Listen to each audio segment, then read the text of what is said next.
할렐루야. 이 아침에 오신 성도님들을 환영하고 축복합니다. 우리 서로 인사하시겠습니다. 반갑습니다. 밤새도록 비가 온 것 같아요. 자다 깨면 빗소리 들리고 자다 깨면 빗소리 들리고. 아침에 제가 교회 올 때 걱정은 어제 오후에 이 게이트가 고장이 났거든요. 그래서 억지로 닫아놓고 갔는데 그걸 어떻게 열어야 되나 걱정하고 왔는데 아침에 안토니오가 조금 열었어요. 근데 문제는 해결이 안 됐습니다. 나가실 때 리모컨 안 누르셔도 됩니다. 작동이 안 되니까 오늘 좀 고쳐야 될 것 같아요. 오늘 말씀은 특별히 선지자들에 대해서 말씀을 전하는 목회자들에 대해서 영적인 영향력을 가지고 있는 리더십 가지고 있는 특별히 하나님 말씀을 다루는 사역자들에 대한 말씀입니다. 하나님의 선지자들인 북이스라엘 선지자들이 하나님의 선지자들이에요. 근데 북쪽 이스라엘의 선지자들이에요. 근데 소수 외에는 이 북이스라엘 선지자들이 여호와의 선지자들임에도 불구하고 하나님이 아닌 바알 종교들을 따르도록 도왔습니다. 그러니까 우리가 아는 대로 아합 시대 때 보면 참 선지자는 한 명이거나 몇 사람 또 엘리야 선지자 같은 경우 이렇게 가물에 콩나듯 한두 명이지만 막 400명의 여호와의 선지자들이 아합이요 이세벨이요 하고 바알 섬기는 왕과 왕비를 찬양하고 그렇게 하도록 또 격려하잖아요. 그러니까 참 분별하기가 대단히 어렵습니다. 그래서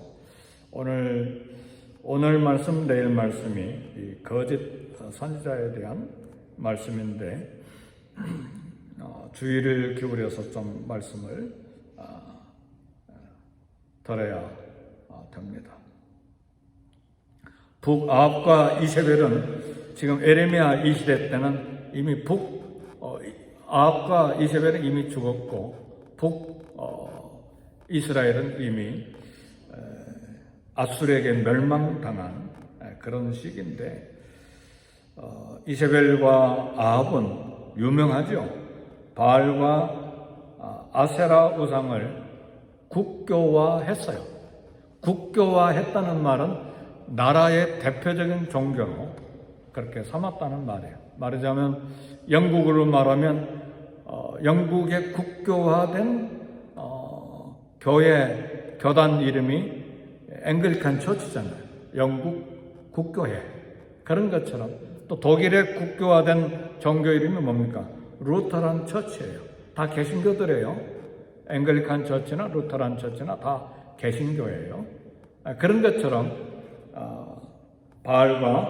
아합과 이세벨은 바알과 아세라 우상을 나라의 종교로 이렇게 국교화했습니다. 그 결과 엘리야 선지자는 북쪽 이스라엘 선지자인데 450명의 바알 선지자들, 그러니까 여호와를 섬기면서도 바알을 섬기는 선지자들하고 갈멜산에서 싸우잖아요. 피투성이 되도록 싸우죠. 그래서 바알 숭배가 헛되다는 것이 갈멜산에서 드러났죠. 바알 선지자들은 막 자기 몸에 창을 대서 막 피를 흘리면서 막 하루 종일 바알이여 그러면서 하늘에서 불이 내리도록 그렇게 했는데 이렇게 무의로 돌아가고 엘리야가 제단을 쌓고 기도했을 때 하늘에서 하나님께서 불을 내리셔서 제단 제물을 받으셨습니다. 그래서 엘리야 선지자의 명령을 따라 450명의 바알과 아세라 선지자들을 죽이는 그런 승리가 있었습니다. 그런데 이 갈멜산의 기적의 승리도 여호와만이 하나님이라고 하는 이 진리, 이 사실이 큰 효과를 보지 못했어요. 왜냐하면 아합과 이세벨이 회개한 것도 아니고, 그리고 북쪽 이스라엘은 바알과 아세라를 섬기다가 망해버렸으니까요. 이런 걸 보면 기적이라고 하는 것은 사람의 관심을 끄는 데는 좋은 수단인데 사람을 근본적으로 변화시키지는 못한다. 이런 그런 교훈을 얻을 수가 있어요. 어제 설교 중에도 말씀드렸지만 굉장한 기적이 일어나면 전심으로 하나님 섬기고 믿겠습니다.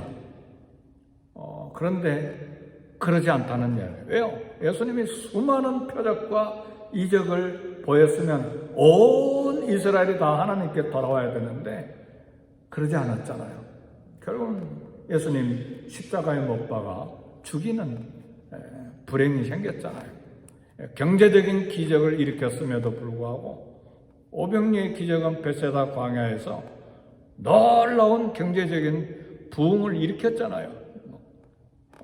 그 조그만 떡덩이, 조그만 물고기 가지고 5,000명이 먹고도 12광주가 남았어요. 얼마나 놀라운 기적입니까? 근데 우리 주님 십자가 고난 이야기 하시니까 다 떠나버렸잖아, 다. 그러니까 그런 기적이 마음을 변화시키거나 주님을, 하나님을 믿는데 그렇게 큰 효과가 없었다는 사실이에요. 그러니까 우리 주님이 섭섭한 마음도 있고 또 제자들을 관리하는 차원에서 너희들도 가려느냐? 제자들이 영생의 말씀이 주님께 있으니 우리가 누구에게 가오리까? 주님의 마음을 좀 안심시켜주는 그런 답변을 하죠. 그래서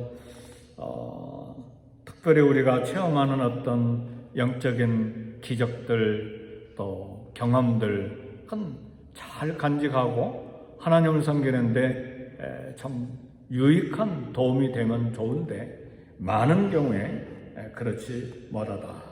그런 것을 북쪽 이스라엘의 갈멜산에서 엘리야와 바알 선지자들과 그런 싸움 속에서 우리가 교훈을 얻을 수가 있습니다. 그럼 어떻게 우리가 변화되고 어떻게 말씀을 듣고 바른 신앙을 가질 수 있겠는가?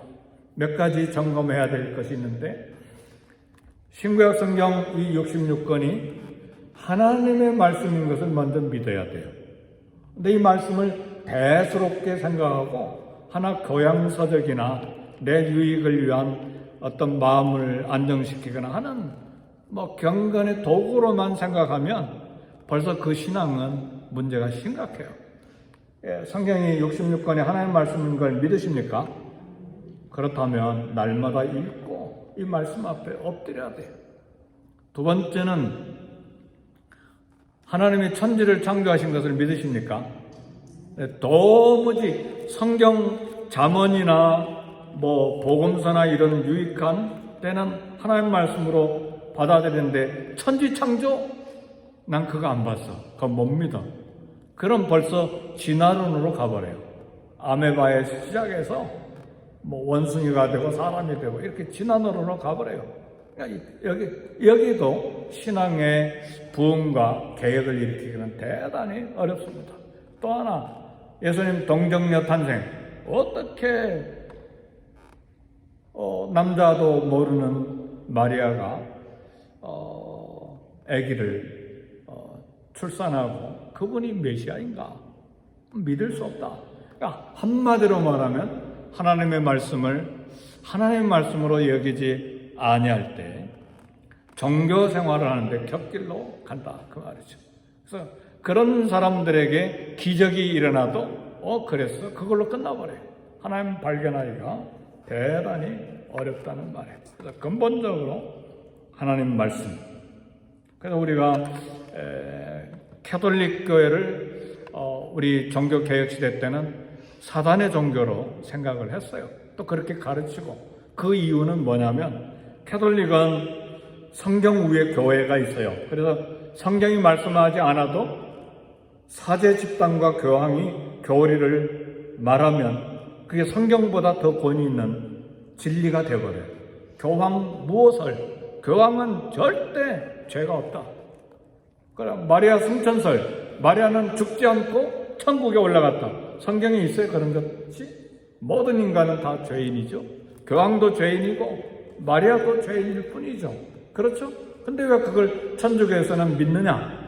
성경 위에 교회 사제 집단이 있기 때문에 그들이 결정한 닥트린, 교리는 성경보다 더 진리로 여기는 거예요. 근데 우리 개신교는 성경 밑에 있어요. 아무리 개신교가 여러 가지 이야기를 하더라도 하나님의 말씀이 이렇다 그러면 개신교회는 순종해야 돼요. 말씀에 최종의 권위를 두기 때문에. 할렐루야. 그래서요, 사랑하는 성도 여러분, 많은 부부 간에, 형제 간에, 친구들 간에, 교회 성도들 간에도 많은 대화가 오고 다른 의견을 이야기하더라도 하나님 말씀이 이렇습니다. 그럼 모두 다 하나님 말씀에 최종 결정권과 권위를 둬야 됩니다. 왜요? 하나님 말씀이니까. 아멘이십니까? 이럴 때에 말씀이 선포되고 말씀이 가르쳐질 때 아멘이죠. 그리고 거기에 순종하고 말씀 따라서 신앙생활을 하죠. 그런데 내 생각이, 내 주장이, 내 경험이 성경보다 위에 있으면 이건 문제가 심각해져요. 그러니까 북쪽 이스라엘의 거짓 선지자들이 행하는 것들을 쭉 보면 그런 모습들이 계속해서 이제 고발되는 장이 오늘 23장에 나오는 말씀들입니다. 그런데 오늘 말씀에 우리가 좀 굉장히 놀라는 것은 뭐냐면 예루살렘 선지자들과 북쪽 이스라엘 선지자들을 비교하면 차라리 북쪽 이스라엘 선지자들은 좀 약한 편이에요. 예를 들면 사마리아 선지자들, 오늘 본문 말씀 이렇게 보면 사마리아 선지자들은 예를 들면 좀 못마땅한 사람들이에요. 그런데 오늘 에레미야 선지자는 예루살렘 선지자들을 표현하는데 끔찍한 일을 했다는 거예요. 그 말은 북쪽 이스라엘 선지자들이 바알과 아세라를 섬기는데 많이 동참하고 그렇게 격려했는데 예루살렘 유다 선지자들은 더 악했다는 말이죠. 23장 14절에 보니까 13절은 사마리아 선지자들이 우매했다는 말로 한마디로 끝나요. 근데 남쪽 유다 예루살렘 선지자들은 영적인 타락을 어떻게 이야기하느냐? 가증한 자들이요, 가늠한 자들이요, 거짓말한 자들이요, 또 악행한 자들을 더 악하도록 만들었고 곁길로 간 사람들을 돌이키지 못하게 했다. 그러니까 예루살렘 남쪽 유다 선지자들은 북쪽 이스라엘 선지자보다 더 악하게 평가하고 있는 거예요. 참 우리 놀라운 이야기죠. 악을 행하는 백성이 회개하도록 가르쳐야 할 선지자들이 더 많은 죄를 짓도록 백성들을 격려했다. 이제 그 말씀이죠. 참 괴롭죠. 악을 행하도록 격려하거나 부추기거나 악을 찬성하는 것 잘 살펴야 됩니다. 목회자가 말씀을 선포할 때도 그런 것이 있나 살펴야 되고, 또 우리 성도들도 신앙생활 하는데 막 마음이 분노가 있고 또 밉고 그러니까 악을 이야기하는데 기분이 좋아. 다 똑같아요. 똑같은 상황이에요. 그러니까 이런 것들이 잘 점검이 돼야 되고 또 하나님 말씀 앞에 우리를 살펴봐야 되는 부분입니다. 유다와 예루살렘처럼 가치관이 무너지고 영적인 타락한 사회를 가리켜서 오늘 하나님께서 말씀하세요. 14절에 말씀 보니까 어떻게 하나님이 진단하시느냐. 그런 사회, 소돔과 고모라 성과 같다. 그렇게 이야기합니다. 세상에서 가장 하나님을 사랑한다고 자부한 그들이 세상에서 가장 부패한 소돔과 고모라의 비교가 되는 것입니다. 하나님께서 그렇게 판단하신 거예요. 근데 이스라엘을 소돔과 고모라에 비교한 것은 오늘 에레미야 선지자만 그런 것이 아니고 에레미야 선지자보다 100년 전에 살았던 이사야도 이스라엘을 소돔과 고모라에 비교했어요. 뿐만 아니라 에레미야 선지자와 동시대에 살았던 에스겔 선지자도 이스라엘을 소돔과 고모라에 비교했습니다. 근데 유다 예루살렘이 소돔과 고모라에 비교되는 것은 뭘 말하느냐? 소돔과 고모라는 결국이 뭐였죠? 유황불이 내려서 불탔잖아요. 그러니까 유다 예루살렘을 소돔과 고모라산 이렇게 비유한 건 뭐예요? 유다 예루살렘이 멸망한다는 말이에요. 그래서 결국은 BC 586년에 바벨론에 멸망된 것입니다. 우리는 하나님의 말씀을 읽고 들을 때에 그냥 그렇구나, 과거 역사였구나, 그걸로 지나가면 교훈을 못 받습니다. 이런 말씀을 읽을 때 365일 이 말씀만 읽는 건 아니잖아요. 지금 에레미야서가 마침 우리 교회에 주어진 거잖아요. 매일 성경을 따라서 쭉 읽어가는 가운데 매일 성경은 5년에 한 번씩 창세기에서부터 계시록까지 반복해서 설교하도록 되어 있어 5년 만에 한 번 사이클이 돌아갑니다. 그런데 이번에 에레미야가 주어졌어요. 그러면 이때에 나와 우리 교회에 이 말씀을 주셨을 때는 우리에게 주는 교훈은 뭐고, 내게 주는 교훈은 뭐고, 우리 자녀들에게 주는 교훈은 뭐고, 우리 교회에 주는 교훈은 무엇인가? 이때에 하나님 왜 에레미야를 내게 주셨는가를 생각해야 돼요. 이건 기분이 안 좋으니까 구약성경 지나버리고 그냥 신약성경만 읽자. 그렇게 말씀 읽을 수가 없다는 말이에요. 하나님 말씀을 듣는다는 것은 끊임없이 하나님이 때에 따라서 그 환경에 그 시간에 내게 주실 때 내게 주는 음성이 무엇인가를 들을 수가 있어야 돼요. 이 예레미야서 언제 또 새벽에 듣겠어요? 이것 지나면 5년 후에야 이 말씀 들을 수 있어요. 개인적으로 읽지 않는 이상. 그렇죠? 그러니까 이때 주시는 말씀, 내게 주시는 말씀, 내 자녀와 내 가정과 우리 교회에 주시는, 이 사회에 주시는 말씀이다. 그렇게 하고 듣고 기도해야 되는 것입니다. 유다가 소돔과 고모라에 비교된 것은 이제 심판의 때가 임박하는 것을 의미합니다. 북이스라엘과 남유다가 이처럼 부패한 이유는 거짓 선지자들의 역할이에요. 그러니까 말씀을 선포하는 자들이 문제가 있고 책임이 있다는 말이에요. 영적인 영향력을 가진 사람들의 문제와 책임을 우리는 생각하고 기도해야 합니다. 선자들의 역할은 무엇입니까? 선을 가르치고 악에서 떠나도록 해야 될 사명이 있어요. 그래서 말씀을 가르치거나 영적인 리더십이 있는 사람들은 항상 조심해야 돼요. 설교하지 않더라도 사석에서 이야기할 때도 선한 영향력이 가도록, 악한 영향력이 가지 않도록 늘 말을 조심해야 돼요. 왜냐하면 영향력이 있기 때문에. 영향력이 없는 사람이 말하는 건 저 사람은 그렇구나 하고 지나가 버리지만, 영향력이 있는 경우에는 영향을 끼치기 때문에 아주 조심해야 됩니다. 거짓 선자들의 메시지는 오늘 본문 쭉 읽어보니까 하나님으로부터 나오지 않은 메시지를 자기 말을 하는 거예요.